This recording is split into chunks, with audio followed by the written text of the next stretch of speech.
Ագնես Ախամոյան։ Շնորհակալ եմ, շարունակելով պարգևավճարների թեման, պարոն Փաշինյան, փաստորեն 3 միլիարդ դրամի պարգևավճար բաժանելով անարատ պաշտոնյաներ եք փորձում կերտել։ Իդեպ այսօր ֆինանսների նախարարն էլ առավոտյան հայտարարել էր, որ դա շատ խիզախ քայլ է եւ մեր սիրելի հայրենակիցները չպետք է զայրանան դրանից։ Գիտեք, վերջին օրերին լսելով այս արդարացումները, մեկնաբանումները, պարգևավճարների հետ կապված, ես մտածում եմ, թե հայ ազգը ոնց պետքա շնորհակալ լինի ձեզ, ոնց պետքա սրա տակից դուրս գա։ Ես առաջարկում եմ Մարթամի արիության մեդալ բաժանեք եւ մի 9 միլիոն դրամ էլ որպես խիզախության համար դրամական պարգևատրում։ Սա այսքան տխուր չէր լինի իհարկե, եթե նույն օրերին դուք չհայտարարեիք, պարոն Փաշինյան, որ մեր տատիկներին եւ պապիկներին, թոշակառուներին 10,000 դրամ չեք տալիս, որովհետեւ իրանք չգիտեն այդ 10,000 դրամը ոնց ծախսեն։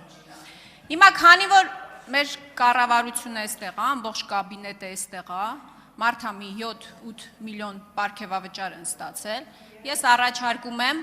փոքր բրիֆ անենք եւ մեր տատիկներին, պապիկներին, ովքեր կքածեն վարկերի տակ, պարտքերի տակ, կոմունալների տակ,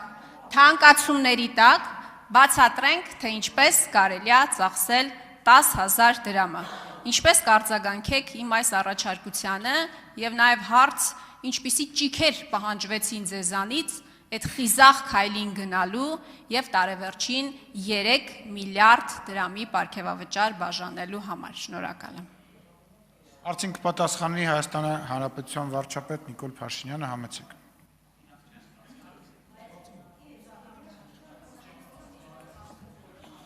Շնորհակալ եմ, նախ ուզում եմ ասել, որ մեծ ճիքեր չպահանջվեցին, որովհետև այդ 3 միլիարդը վստահաբար գոյացել է, այդ թվում նախկինում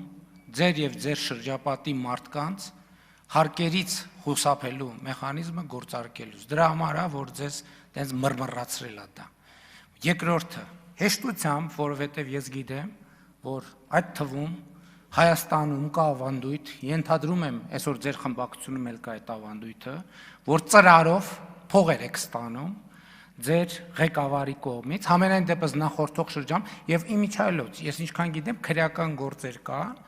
որ այդ թվում Հանրապետության ղեկավարած անձի ընտանիքի անդամը,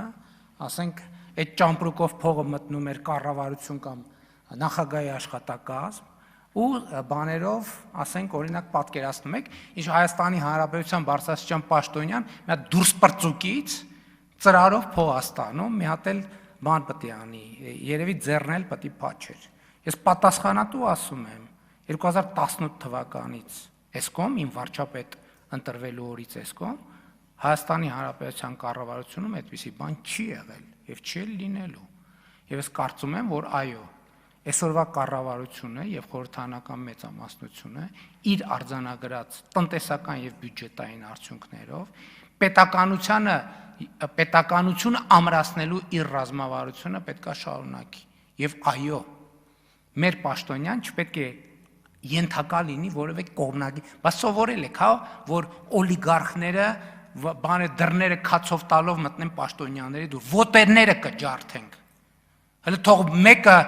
պատշաճ հարգանքով չմոտենալ յուրաքանչյուր պետական օրգանի եւ պետական ինստիտուտի, ոտերները կջարդենք։ Երկրորդը թոշակառու տատիկների եւ պապիկների մասին։ 2018 թվականից մինչև օրս թոշակները բարձրացել են մի քանի անգամ տարբեր որոշումներով, նվազագույն կենսաթոշակը կրկնապատկվել է։ Այստեղ բարդությունը ես ուզում եմ մենք բարձ հասկանանք ինչի մեջ է, որովհետև թոշակառուն 470,000, 500,000 մոտ եւ նպաստառու։ Ինչ? Նպաստառու եւ թոշակ, ես 2018-ի թիվն եմ ասում։ 660,000 մարդու մասին է խոսքը։ Եվ մենք թոշակառու տատիկներին ոչ թե 10,000, 100,000, 200,000, 500,000, 1 միլիոն դրամով ենք բարձրացրել, Տիկին Ավանեսյան, առողջության ապահովագրության մասով։ Մենք այսօր 60-65 տարեկան եւ բարձր տարիք ունեցող թոշակառուներին տասնյակ միլիարդներ են ուղղել պետական բյուջեից, որպեսզի մեր սիրելի տատիկների եւ պապիկների հոգսերը հոգան։ Ընդ որում ծառայություններ, որ նրանք նախկինում անվճար երբեք չեն ունեցել, երբեք Հայաստանի պատմության մեջ։ Մենք երբ որ հետազոտել ենք այդ թվում մեր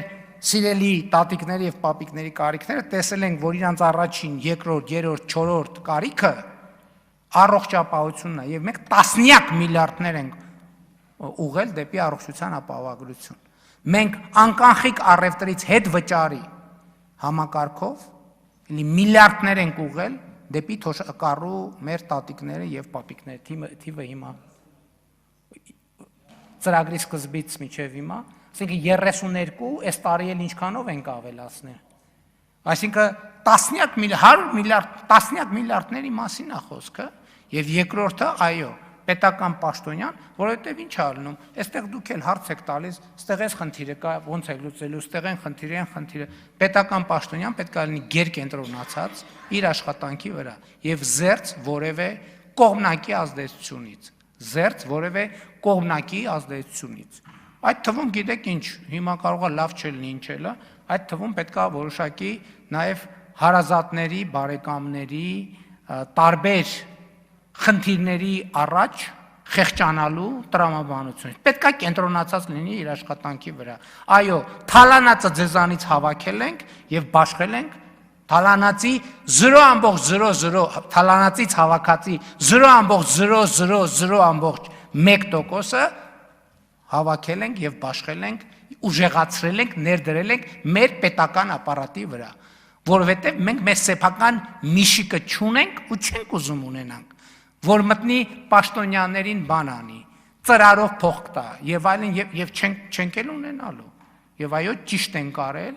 սրա արդյունքի շահառուն Հայաստանի Հանրապետության քաղաքացին է։ Արձագանք։ Պարոն Փաշինյան, նախ առաջարկում եմ ավելի հանգիստ ոճով եւ տոնանությամբ պատասխանել հարցերին։ Այս ընթացքում ես կարդում եի, որ մի ճապոնացի պարգևավճար իր կրճատել են, ղեկավարին սպանել է։ Մտածում եմ, կարող է ձեր նախարարները սամուրայներ են, դուք էլ քանի որ հայտնի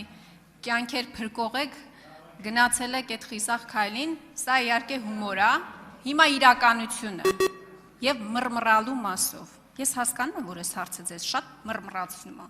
որովհետև այս հարցը հուզում է Հայաստանի Հանրապետության շատ քաղաքացիներին եւ դուք շատ լավ գիտեք դրա մասին։ Դուք որ շատ լավ գիտեք դրա մասին։ Իրականությունը, պարոն Փաշինյան, նա է, որ դուք դավաճանել եք ժողովրդին, որովհետև 2018 թվականին դուք ժողովրդին խոստացել եք բարեկեցություն, բայց միայն ձեր իշխանավորների բարեկեցությունն եք ավելացրել։ Ֆիզիկայի մեջ գոյություն ունի լույսի արագություն, չէ, ամենաարագ արագությունն է։ Դուք նոր չափման միավոր եք ստեղծել ձեր իշխանության հարստացման արագություն, լույսի արագությանը հավասարազոր։ Ես հասկանում եմ, լռեք եք որ խոսում ենք, լռեք։ Ավարտվել է ժամանակը։ Ես հասկանում եմ, որ այս հարցերը ձեզ շատ անհանգստացնում են եւ լավ եք անում, որ անհանգստանում եք։ Թալանացի մասով Թալանացը հավաքում եք ժողովրդի ժամանակը չէ։ Ձեր մեջ մի բաժանեք։ Լրություն դալիճում։ Տիկին Խամոյան, կարծում եմ լավ առիթ է, որ ձեր խմբակցությունը ասի, թե ամիսը ծրարով ինչքան փող է ստանում Ռոբերտ Քոչարյանից եւ որտեղից նրան այդ փողը։ Երկրորդը, մենք մի րոպե հանգիստ։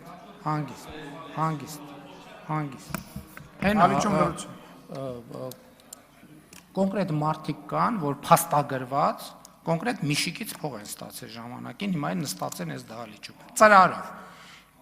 Քրեական գործով տեսակում անունը պետք է տրվեր, հեսա հերթով կասեն, անուններ տվեք։ Երկրորդը, Հայաստանի Հանրապետությունում 2018 թվականից եսկում ստեղծվել է մոտավորապես 230,000 աշխատատեղ։ կոնկրետ թվերը մի քիչ պլյուս մինուս կարող լինի։ Երրորդը, բարեկեցության մասին եք խոսում, եկեք գնանք նայենք 2018 թվականի նախորդող 7 տարում Հայաստանից քանի մարդ է գնացել եվրոպական պետություն տուրիստի կարգավիճակով կամ ընդհանրապես Հայաստանից արտագնա քանի մարդ է գնացել, քանի մարդ է ավիատոմս գնել եւ հիմա նայենք 2018 թվականից հետո։ Բարեկեցություն է, բա ի՞նչ է։ Բա ով ասում, բա երկրի հնան 18 թվից էսկոմ 52%-ով աճել է։ Չի կարող այդ բարեկեցություն չլինի։ Ինչ վերաբերում է մեր հարստություն, ցույց տվեք մեր հարստությունը։ Որտե՞ղ է մեր, ով է, բացառում եմ ես դա։ Բացառում եմ ես դա։ Չի կարող այդպիսի բան լինել, դա մերկապարանոց հայտարարություններ են։ Էլ չեմ անում, եթե հարստ 2018 թվին, երբ որ աղմուկ էր եղել մարզպետների աշխատավարձի հետ կապված, ես այդ ժամանակ այցի էի, չեմ էլ հիշում որտեղ էի այցի, գրեցի, ասի փոխանակ մարդիկ ուրախանան, որ մարզպետները այդ 300,000 դրամի կարիքը ունեն, բայց եթե հարստացել ենք, ինչի ենք, կներեք ուրիշ բան պետք է ասեի, վրեքներս բան անում, վրեքներս խոսակցություն բերում, եթե հարստացել ենք, ինչի ենք անում, են այդ հարստությունները չամադանի տակից կհանենք, կծախսենք, կհանենք, բայց եթե հարստացել ենք դրա կարիքը կա, ասենք դուք չեք հասկանում ձեր հարցի բանը, անտրամաբանական լինելը եւ ամենակարևորը, այստեղ մենք չենք խնդիրը, այստեղ պետության եւ պետական ինստիտուտների կայացումն է խնդիրը։ Մենք բարձրացրել ենք ուսուցչի աշխատավարձը, այսօր Հայաստանում մի ամիս առաջ ասում էի մի հոգի կամ երկու հոգի, այն օր իմացա 13 հոգի ուսուցիչ 700,000 դրամ եւ ավելի բարձր աշխատավարձ ստացող կա։ Մենք զինվորականի աշխատավարձն ենք բարձրացրել ուսուցչինը, բժշկինը, դատավորինը, դատախազինը, քննիչինը, թոշակներն ենք բարձրացրել, սոցվճարներն ենք բարձրացրել, բարեկեցության մակարդակն ենք, մենք բենզինի գներն ենք իջացրել, բայց փող չի։ Այդ փող չի։ Եվ այո, Հայաստանում բարեկեցության մակարդակը աճել է։ Ոմանցը կարող է նվազել է։ Եվ մեծ հավանականությամբ ձեր շարքերում այդ ոմանցից կան, բայց դա մեր նպատակն է։ Շնորհակալ եմ։ Պարոն վարչապետ, բայց ոչ ծրարով, բայց իրանք բոլորը մարդը 3 միլիոնի չափ փող են ստացել։ Բոլորը։ Եվ որևիցե մեկը հետ չի վերադարձել կամ ոչ բան չի արել։ Բա ուր է ձեր 3 միլիոնները եւ այդ թեմաները, ես ուզում եմ հասկանամ։ Գոնե մի խոսացեք, էլի։ Ջուլիետա Ազարը։ Մեծարգո վարչապետ, կառավարության հարգելի անդամներ, հարցս ուղղում եմ